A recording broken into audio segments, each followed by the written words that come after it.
आदरणीय माझ्या पक्षाचे नेते आदरणीय एकनाथ शिंदे साहेब जो निर्णय घेतील तो निर्णय आम्हा सर्व शिवसैनिकांना कार्यकर्त्यांना मान्य आहे आणि साहेब ते महाराष्ट्राच्या हिताचं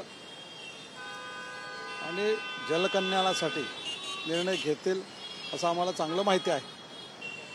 एकनाथ शिंदे 2.5 वर्ष मुख्यमंत्री म्हणून राहिलेले आहेत, त्यामुळे अनेकांच्या भावना आहेत की त्यांनी पुन्हा एकदा मुख्यमंत्री व्हावं असं नेत्यांची सुद्धा भावना आहे। मात्र जर भाजपचा मुख्यमंत्री झाला तर एकनाथ शिंदे उपमुख्यमंत्री म्हणून त्यांनी जबाबदारी स्वीकारावी किंवा केंद्रातलं एखादं मोठं मंत्रिपद त्यांना मिळावं अशा प्रकारची भावना व्यक्त करतात। ते आपल्याला सांगितलं की 2.5 वर्षामध्ये महाराष्ट्रातील कानेकोपऱ्यामध्ये खेडेगावातील प्रत्येक घराच्या दरवाजापर्यंत त्यांनी कामाच्या माध्यमातून लोकांना सन्मान देण्याच्या माध्यमातून आणि प्रत्येक कार्यकर्त्याला भेटण्याच्या माध्यमातून ते प्रत्येकाच्या दिलामध्ये अंतरात्म्यामध्ये हृदयामध्ये गेलेले आहेत।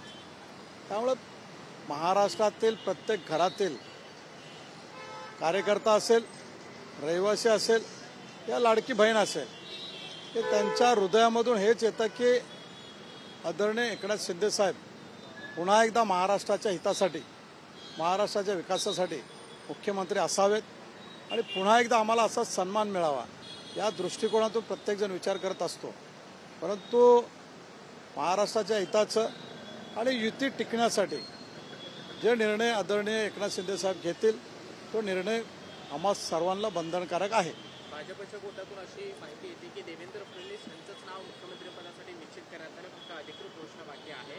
मग एकनाथ शिंदे यांनी कोणती जबाबदारी स्वीकारावी किंवा सांभाळावी अशी भावना व्यक्त मी आपल्याला 2 वेळा सांगितलं की आदरणीय माझ्या पक्षाचे नेते एकनाथ शिंदे साहेब जो निर्णय घेतील तो निर्णय आम्हा सर्वांना मान्य आहे आणि तो निर्णय महाराष्ट्राच्या हिताचा असेल, गोरगरिबांच्या हिताचा असेल, जनसामान्याच्या हिताचा असेल आणि पक्षाच्या दृष्टिकोनातून तो निर्णय योग्य असेल। एबीपी माझा, उघडा डोळे बघा नीट।